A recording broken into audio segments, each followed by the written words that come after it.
ল্যাবে বানানো যায়? নিউট্রিশন কি ডাক্তার বানাতে পারে? নিউট্রিশন কোথায় তৈরি হয়? নেচারে। ধরে একটা আপনাদের নেচারের জন্য। তাহলে মোটামুটি আমরা পেয়ে গেছি এই কোর্সের জন্য দরকার আজান হচ্ছে 2 মিনিট বিরতি, আমরা মোটামুটি আর 10 মিনিট হলে শেষ হয়ে যাবে। আজানটা শেষ হোক নাকি, তারপরে আমরা একটু শুরু করি। হ্যাঁ, পানি জানি ফেলতে ফেলার সময় কি বলছি, তো আপনার তো অক্সিজেন নাই, শুধু কার্বন ডাইঅক্সাইডের সব হয়ে গেছে, আর কার্বন ডাইঅক্সাইড শোষণ করার কোনো ব্যবস্থা, ফলে ওই এসি আর কুলারতে পারছি না, এক্সট্রা একটা হট হয়ে গেছে পরিবেশ। মানে একটু ধারণ ক্ষমতার চেয়ে বেশি কার্বন ডাইঅক্সাইড এখানে নির্গত হচ্ছে। ঠিক আছে কথাটা? আমরা খুব অল্প সময়ের মধ্যে শেষ করে দেব। আশা করি আমরা বুঝতে পেরেছেন আমরা কি বলতে চেয়েছি, নাকি বুঝে গেছে তো নাকি? আশা করি বাকিটাও বুঝবেন। তাহলে আসেন, যে কথাটা সেটা হচ্ছে যে আমরা ধরে নিচ্ছি যে আমরা কেউ প্রি ডিজিজ, কেউ পোস্ট ডিজিজ। প্রি ডিজিজ মানে হচ্ছে আপনি ডাক্তারের জন্য অপেক্ষা করছেন, এটাকে বলা প্রি ডিজিজ। মানে কি, ডিজিজ এখনো প্রকাশ পাই নাই। আর পোস্ট ডিজিজ মানে কি, আমি ডাক্তারের কাছে চলে গেছি, অত সার্টিফিকেট পেয়ে গেছি, আমি একজন রোগী। ঠিক আছে কথাটা? অত আমার ফাইল হয়ে গেছে, মাজার ফাইল, হার্টের ফাইল, কিডনির ফাইল, লিভারের ফাইল, হাঁটুর ফাইল হয়ে গেছে, আর কারো এখনো ফাইল হওয়ার অপেক্ষায় আছে। আচ্ছা, হাঁটুর সমস্যা কিসের সমস্যা? কথা বলেন। মাজার সমস্যা কিসের সমস্যা? হার্টের সমস্যা কিসের সমস্যা? কিডনির সমস্যা কিসের সমস্যা? এত ফাইল দরকার কি? আজকে থেকে একটা ফাইল হবে, কোষের ফাইল, দূরে একটা হাত দাঁড়িয়ে ফাইল করা হবে, আর সবই তো বল দিয়ে তৈরি, ফাইল হবে একটা। আরেকটা কথা বলে দেই, আপনারা জানেন না পৃথিবীর সব ডাক্তাররা সব রোগীকে একই ড্রাগ লিখে। আজকে আমার কাছ থেকে জেনে নেন, শুধু কোম্পানি আলাদা। খামাখা আপনি ডাক্তার দেখানো তো দরকার না, আপনি জানেন কি খাইতে হবে, দেখার জন্য কি খাইতে হবে, জমির জন্য কি খাইতে হবে, ঘুমের জন্য কি খাইতে হবে, খাওয়ার অসুবিধা কি? পৃথিবীর সব ডাক্তাররা, সে তো সিমটম রিলেট করে, সে তো রোগের ট্রিটমেন্ট করে না, করে? সে তো কোনো রোগের ট্রিটমেন্ট করে না, রোগের ট্রিটমেন্ট করার ক্ষমতা তো তার হাতে নেই, সে সিমটম রিলেট করে। আপনার কাছে অলরেডি একটা প্রেসক্রিপশন এসে গেছে কোনটার জন্য কি খাইতে হবে, এটার জন্য নতুন করে ডাক্তার দেখানোর কোনো দরকার। এটা রাখেন আর শুধু নেচার শুরু করেন, দেখবেন 15-20 দিন, 1 মাসের মধ্যে আপনার প্রবলেম যাও। আমি দায়িত্ব নিয়ে রেখেছি, ক্রিটিক্যাল পেশেন্ট ছাড়া, যেগুলি মরবে 2-1 দিনের মধ্যে, ওগুলো ছাড়া সব সুস্থ হয়ে যাবে।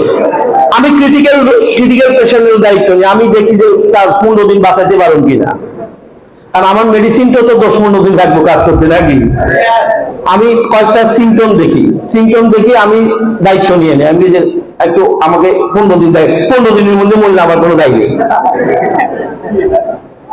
কিন্তু ঠিকই দেখা গেল 7 দিন 10 দিন যাওয়ার পরে রোগীগুলো সার্ভাইভ করে যায়, জোরে একটা হাত যায়, আমার হাতে থেকে রাখিয়ে নেয়।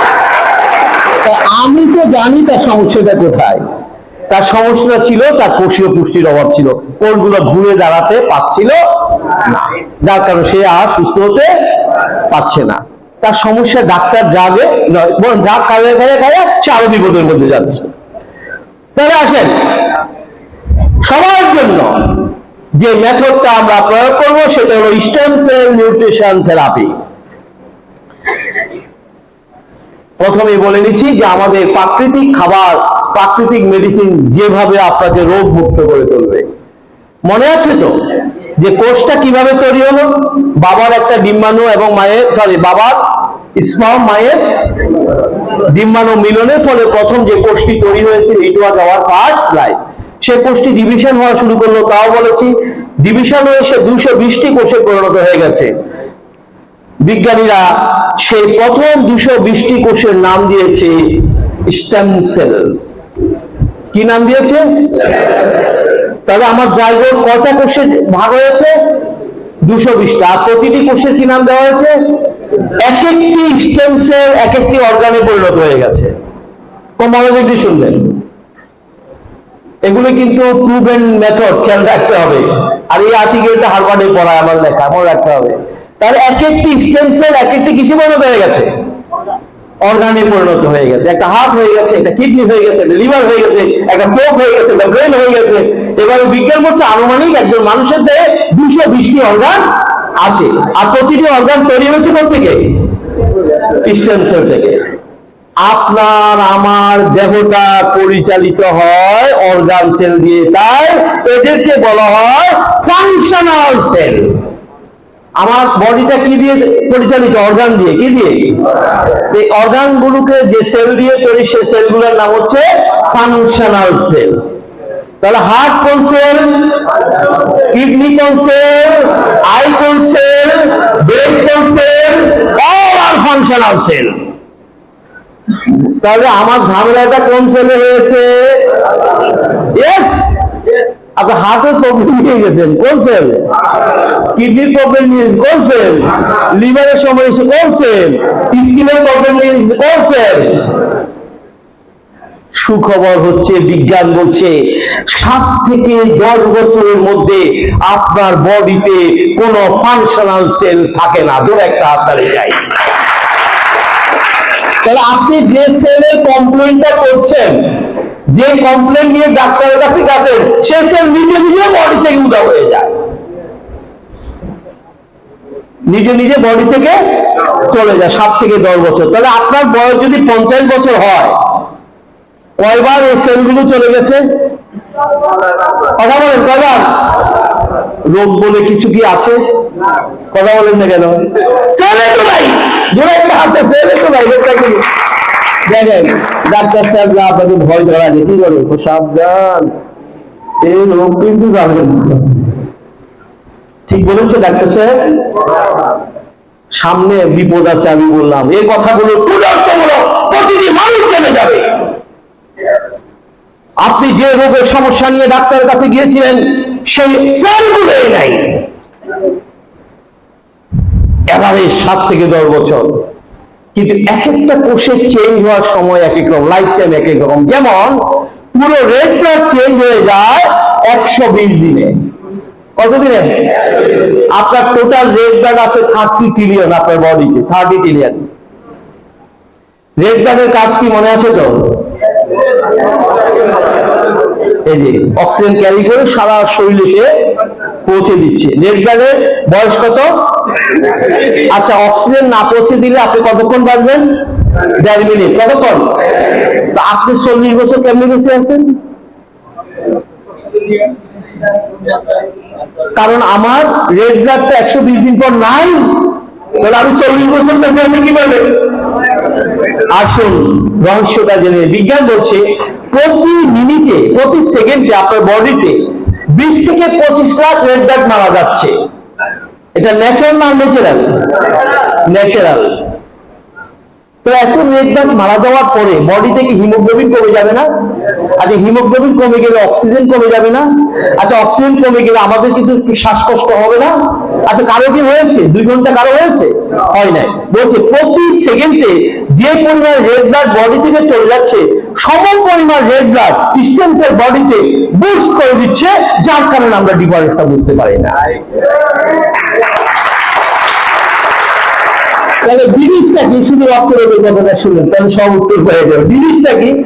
সে চলে গেছে, সে তো যাবে নাকি? তার লাইফ টাইম সে যাবে না? আচ্ছা, সে যাওয়ার পরে যদি নতুন রেড ব্লাড না হয়, তাহলে এই রোগটির নাম হচ্ছে অ্যানিমিয়া। কি নাম? আমরা বলি না তো রক্ত শূন্যতা, রক্ত নাই, বলি না? তো রক্ত শূন্য বলে কোনো রোগ আছে কি? কথা বলেন। রক্ত স্বল্পতা বলে কোনো রোগ আছে কি? না। নতুন ব্লাড তৈরি হয়নি। একটা হাততালি চাই। রক্ত শূন্য কোনো রোগ নাই, রক্ত স্বল্পতা নাই, নতুন ব্লাড। তো নতুন ব্লাড তৈরি করার দায়িত্ব কার? তাহলে যদি আমার রক্ত তৈরি না হয়, সমস্যাটা কার? চিকিৎসাটা কোথায় নিতে হবে? আর আমরা অলরেডি জেনেছি সেল কোন ডাক্তারের চিকিৎসা গ্রহণ করে না। সেল কার চিকিৎসা গ্রহণ করে? আসলে ছোট্ট করে উদাহরণ দিয়ে আমরা আলোচনাটা শেষ করবো। মোটামুটি বুঝে যাচ্ছে নাকি? আপনি যখন রেড ব্লাড কমে যাবে, তখন এই রোগকে বলা হয় কি অ্যানিমিয়া, রাইট? দেখে এই রোগী সারাক্ষণ কমপ্লেন করে, কেন জানেন? রেড ব্লাড কমে যাওয়ার কারণে তার সারা শরীরে অক্সিজেন স্বল্পতা, আর অক্সিজেন স্বল্পতার কারণে দেখে সারাক্ষণ সে কমপ্লেন করে, নিতে পারছে না। মানে কি বুঝছেন তো ঘটনাটা? তার অক্সিজেন স্বল্পতার কারণে হরমোন সেল কি করছে? কমপ্লেন করছে, ব্রেন সেল কমপ্লেন করছে, এই সেল কমপ্লেন করতেছে। তো আপনি তো নিশ্চয় তাকে ডাক্তারের কাছে নিয়ে যাবেন নাকি? ডাক্তার এই বিষয়ে বিশেষজ্ঞ ডক্টরকে বলা হয় হেমাটোলজিস্ট। কি বলা হয়? হেমাটোলজিস্ট। হেমাটো মানে ব্লাড, লজিস্ট মানে বিশেষজ্ঞ। তাহলে উনি কি বিষয়ে বিশেষজ্ঞ? রক্ত বিশেষজ্ঞ। ওনার কাছে নিয়ে গেলেন। ওনার কাছে নিয়ে যাওয়ার পর উনি দ্রুত গতিতে যে কাজটি করবেন যে আগে ব্লাড টেস্ট করাই নিয়ে আসেন। আচ্ছা, এগুলি জানতে কি অসুবিধা আছে? ব্লাড টেস্ট করাই নিয়েছেন। ব্লাড টেস্ট করে উনি দেখলেন একজন সুস্থ মানুষের দেহে হিমোগ্লোবিন থাকা, এটা রক্ত লাল কেন জানেন? এর উপরের অংশটাকে হিমোগ্লোবিন বলে, এই জন্য রক্ত লাল। তিনি ব্লাড টেস্ট করে দেখলেন, হিমোগ্লোবিন টেস্ট করে দেখলেন যে তার হিমোগ্লোবিন আছে 7%, থাকার কথা 14%। কত পার্সেন্ট থাকার কথা? কত পার্সেন্ট? অর্থাৎ একজন সুস্থ মানুষের দেহে 12 থেকে 14% হিমোগ্লোবিন থাকবে। আর এটার অর্থ আপনার বডিতে পর্যাপ্ত রেড ব্লাড আছে এবং আপনার বডিতে পর্যাপ্ত অক্সিজেন সরবরাহ আছে। এই টেস্টটা কি আপনারা নিজেরা দেখতে পারবেন না এবার? যে হিমোগ্লোবিন ঠিক আছে মানে অক্সিজেন সরবরাহ। কেন এটা ডাক্তার দেখবে? ডাক্তার সাহেব জানেন যে হিমোগ্লোবিন যদি কমতে থাকে তাহলে অক্সিজেন লেভেল কমবে, আর অক্সিজেন লেভেল কমতে থাকলে সবচেয়ে বড় ঝুঁকি যেটা, সেটি হচ্ছে সে যে কোনো সময় স্ট্রোক করতে পারে। কারণ সবচেয়ে বেশি অক্সিজেন কার দরকার? ডাক্তার সাহেব কিন্তু জানেন হিমোগ্লোবিন কম মানে সে যে কোনো সময় কি হতে পারে? স্ট্রোক করতে পারে, হার্ট অ্যাটাক করতে পারে। এই জন্য ডাক্তার সাহেব দ্রুত গতিতে, হিমোগ্লোবিন কম থাকলে দেখবে রক্তে যখন হিমোগ্লোবিন কম থাকে ডাক্তার সাহেব কি বলে? দ্রুত গতিতে এক্ষুনি ব্লাড দিতে হবে, 2 ব্যাগ রক্ত দিয়া দেয়। আচ্ছা, কেন এটা? কারণ হিমোগ্লোবিন তো ডাক্তার বানায় না, হিমোগ্লোবিন কে বানায়? প্রকৃতি, মানুষের দেহে তৈরি হয়।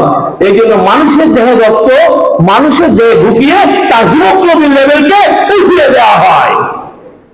বলুন তো দেখি, ডাক্তার সাহেব যে ট্রিটমেন্টটা দিয়েছেন এটা কি ন্যাচারাল নাকি তার ড্রাগ সিস্টেম? ধরে একটা হাততালি চাই। কি সিস্টেম? এটা ন্যাচারাল সিস্টেম। কারণ আগে তাকে বাঁচিয়ে রাখতে গেলে তার নেচারকে সমর্থন দিতে হবে। তাই তিনি অন্যের দেহে ব্লাড, অন্যের দেহে কি করে? রুগীর দেহে ঢুকিয়ে দিয়ে তার কি উঠিয়ে দেন? হিমোগ্লোবিন লেভেল উঠে গেলে তার অক্সিজেন লেভেল বেড়ে যাবে, আর অক্সিজেন লেভেল বেড়ে গেলে সে দুটো ঝুঁকি থেকে কি হবে? 2-4 ব্যাগ ব্লাড দেওয়ার পরে ডাক্তার সাহেব আবার ব্লাড টেস্ট করে বলবেন ইয়েস, ওকে, ওর হিমোগ্লোবিন লেভেল ঠিক আছে, এখন আর কোনো ঝুঁকি নেই। কিন্তু যে ব্লাডটা দেওয়া হয়েছে সেটা কি বডিতে থাকবে? কথা বলেন। হিমোগ্লোবিন লেভেলটা উঠে গেল কিভাবে? উনি কিন্তু রুগীকে একটা কথা বলেছেন। কি বলেছে? একটু দুধ খান, একটু ডিম খান, একটু শাকসবজি খান, একটু ফলমূল খান। গত 10 বছর না খাই না, 10 দিনে বছর দিয়ে খাইছে।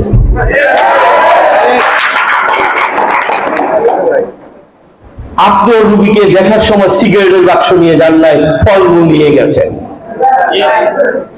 আর ওই প্রত্যেকদিন খাবারে ছিল নিউট্রিশন, তাড়াতাড়ি চাই নিউট্রিশন।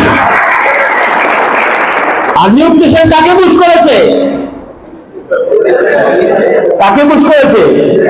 প্রবলেম। কিন্তু ক্রেডিটটা কে নিয়ে গেল? বুঝেন না মনে আমি কি বলছি? ক্রেডিটকে নিয়ে গেল কি? ডাক্তার কি সলিউশন দিছে? ডাক্তার কিন্তু কোনো সলিউশন দেয়নি। আবার উল্টো বলছে আমি তো ব্লাড দিলাম, ব্লাড দেওয়ার পর ব্লাড পড়ে যাচ্ছে মানে কি? তাহলে ওই ব্লাডটা তো মারা যাচ্ছে নাকি? কি এরকম হয় না? ব্লাড দিলে থাকে না। আমরা বলি না আমাদের দেশে কি বলে?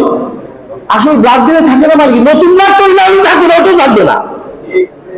নতুন ব্লাড যদি তৈরি না হয় যা দিবেন, এই জন্য গ্রামের জন্য ব্লাড পড়ে যাবে, ব্লাড থাকবে না। তাহলে ডাক্তার সাহেব বলবে যে সরি, আমার কিছু করার নাই, যে কদিন বাঁচে ব্লাড নিয়ে বাঁচতে হবে। তো এটা কোনো চিকিৎসা হলো?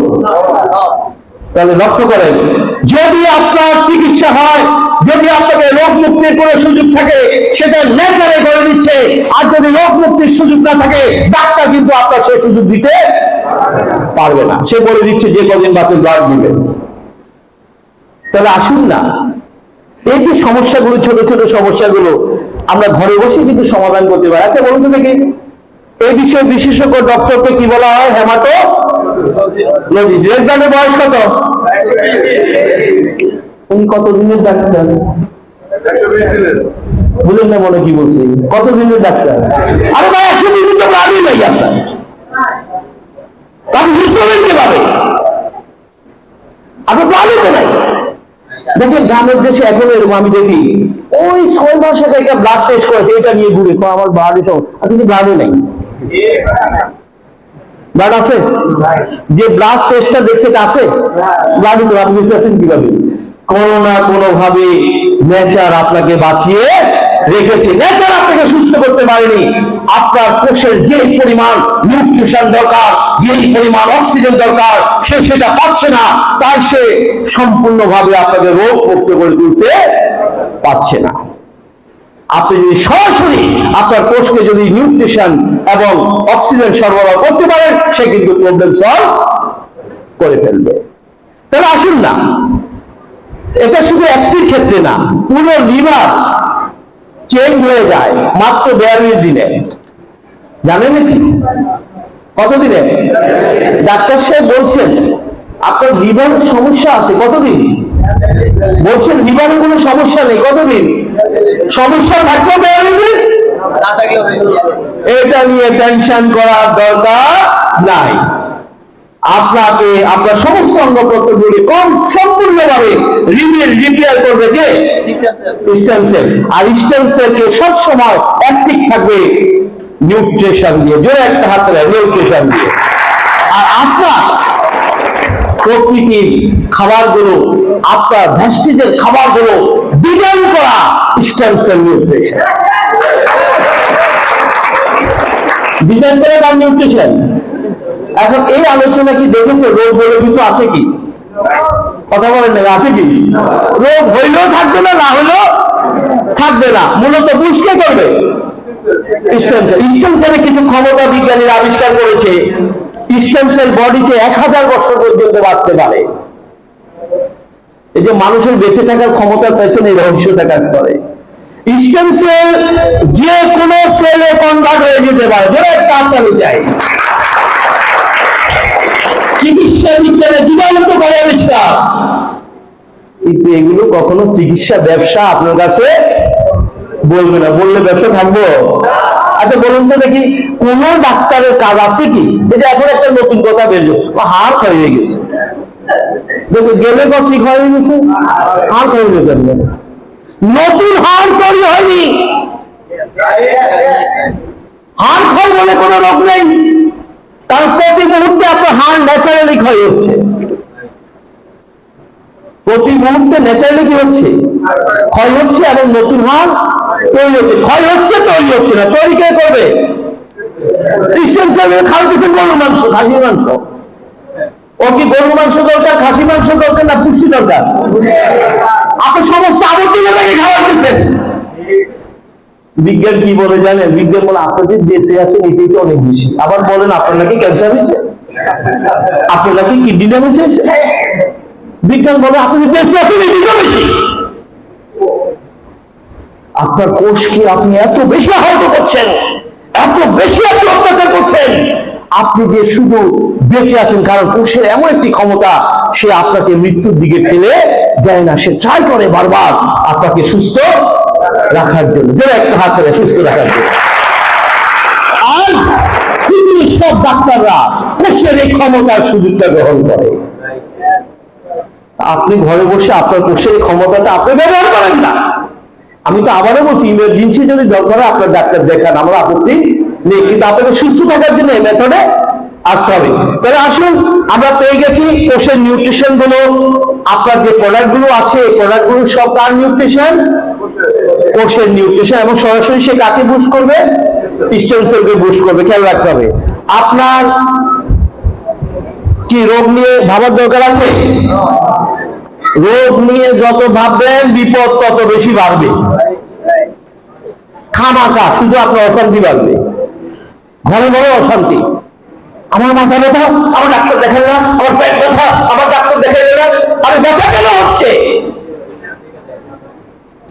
আপনার খুব সিরিয়াস অসুস্থ, আর ব্যথার ওষুধ খেতে খেতে এখন ব্যথাও কাজ যায় না, এমন অবস্থা হয়ে গেছে। কি কথা ঠিক আছে কিনা? এখন আর ব্যথাও যেতে চায় না। না, এই কাজ করা যাবে না। তাহলে রোগ নিয়ে ভাবার দরকার নেই, আমরা শুধু একটা সিস্টেমকে ঠিক রাখবো। তাহলে আসেন, আপনার নিউট্রিশন হচ্ছে 6টি। ছোট্ট করে 5 মিনিটে একটা জেনে নেই। নিউট্রিশন কয়টি? Amino acid, fatty acid, glucose, vitamins, minerals, water. আপনার বডিতে অ্যামাইনো অ্যাসিড সাপ্লাই দেবে আপনার যে প্রোডাক্টটি, সেটির নাম হচ্ছে প্রোটিন ফুড। স্পাইরুলিনা, জোরে একটা হাততালি চাই। আপনার কোষে অ্যামাইনো অ্যাসিডের সাপ্লাই দিবে প্রোটিন ফুড গুলো। স্পাইরুলিনা আপনাদের আছে, বাংলাদেশে না কিন্তু আছে। এগুলি highest amino acid containing food. বলা হচ্ছে কোষের পিলার অফ দি বডি। একটা বিল্ডিং এর যেরকম স্ট্রাকচার হচ্ছে পিলার, ঠিক আপনার বডির কোষের স্ট্রাকচার হচ্ছে অ্যামাইনো অ্যাসিড। সৃষ্টিকর্তা এই রহস্য জানতেন, তাই তিনি আমাদের খাবারে ব্যাপক অ্যামাইনো অ্যাসিড দিয়ে রেখেছেন। এই কারণে আমরা মারা যাই না। কিন্তু সেগুলো তো পুড়ে খাচ্ছেন রে ভাই। আপনি যেভাবে খাচ্ছেন অ্যামাইনো অ্যাসিড কি হয়ে যাচ্ছে? পুড়ে যাচ্ছে। খেয়াল রাখতে হবে। আপনার ফ্যাটি অ্যাসিড, আমি জাস্ট একটু বলে নেই, আপনি যে ফ্ল্যাক্স অয়েল খাচ্ছেন না, ফ্ল্যাক্স অয়েল, এটা হচ্ছে আপনার কোষের একটি অত্যন্ত ভাইটাল নিউট্রিশন। শুধু এটি নিয়ে কথা বললে মিনিমাম আমার আরো 6 ঘন্টা সময় লাগবে, বেশি দূর যাওয়া লাগবে না। কিছু বুঝছেন না? বুঝেন নাই তো শুধু এটুকু জেনে রাখেন, এগুলি প্রত্যেকটার পিছনে বিশাল রিসার্চ রয়েছে, গবেষণা রয়েছে। আর কখনো ডাক্তাররা আপনার সামনে এগুলো অ্যানালাইসিস করবে না। আমরা যারা ন্যাচারাল মেডিসিন নিয়ে কাজ করি, আমরা আমাদের প্রোডাক্ট গুলো প্রাণ খুলে কথা বলবো, কিন্তু ডাক্তার কখনো আলাপ করবে না তার প্যারাসিটামল কিভাবে রোগ সারে, সে কখনোই আলোচনা করবে না। আলোচনা করলে আপনি ভয়ে খাবেন না, বাবার দরকার না, আপনি আপনার কাছে রাখেন। আর আপনি যত বেশি আলোচনা করবেন তত বেশি করে আমারও দেন, আমি খাই, ধরে একটা হাততালি চাই, খাই। আর একটা জাত নিয়ে আলোচনা করবে, সে আলোচনা করবে না, যারা আলোচনা করলে তো সব দরকার নেই, খাই যায়, আমি মরবো, তাই আপনার জাত ছাড়াই মরবো, দরকার নেই। তাহলে আমাদের বিষয়গুলো আলোচনার বিষয়, ডাক্তারের জাতগুলো রোগীদের সাথে আলোচনার বিষয় নয়। এই জন্য আপনি যত জানবেন তত আপনার রোগীরা আপনার সাথে ক্লোজ হবে। কি আজকে আলোচনা ঠিক আছে তো নাকি? আরো ঠিক হয়ে যাবে। আপনারা সব সময় এইসব আলোচনার সাথে থাকবে। তাহলে আমি মোটামুটি এটুকু বলবো যে আপনার অলরেডি 6 নিউট্রিশন আপনার এখানে রয়েছে। তো শুধু আমি এটুকু বলবো, আপনার বেসিক্যালি রোগীকে যেটা দিবেন আপনার প্রোডাক্টের মধ্যে প্রোটিন প্রোডাক্টটা মাস্ট রাখবেন। প্রোটিনটা কি রাখবেন? মাস্ট রাখবেন, কারণ এটা পিলার, বডি কোষের পিলার, খেয়াল রাখতে হবে। ফ্ল্যাক্স অয়েলটা মাস্ট দিবেন অত্যন্ত, কারণ এই ফ্ল্যাক্স অয়েল নিউট্রিশনটা কখনো খাবার থেকে বডিতে আসে না। আর এটা যে খাবারে থাকে সেটা হলো তৈল জাতীয় খাবার, সয়াবিন, অলিভ অয়েল, সরিষার তেল, এসব জায়গায় এগুলো বেশি থাকে। এগুলি কি আমরা কাঁচা খাই না পুড়ে খাই? সামান্য তাপে ফ্যাটি অ্যাসিড কিল হয়ে যায়, ধ্বংস হয়ে যায় সামান্য তাপে। ফলে আপনি যেটা খাচ্ছেন পুরোটাই টক্সিন। এটা হার্টের রোগ হয় না? হার্টে কেন ব্লকেজ হয়? কারণটা হচ্ছে এই যে সে তেল খাচ্ছে, তেলগুলো সব পুড়ে গেছে, পুড়ে গিয়ে এটা ট্রান্সফার হয়ে গেছে। আর ট্রান্সফারটা তো সেল খায়নি, এটা বা জায়গায় জমে তাকে হার্ট ব্লকেজ করে দিয়েছে।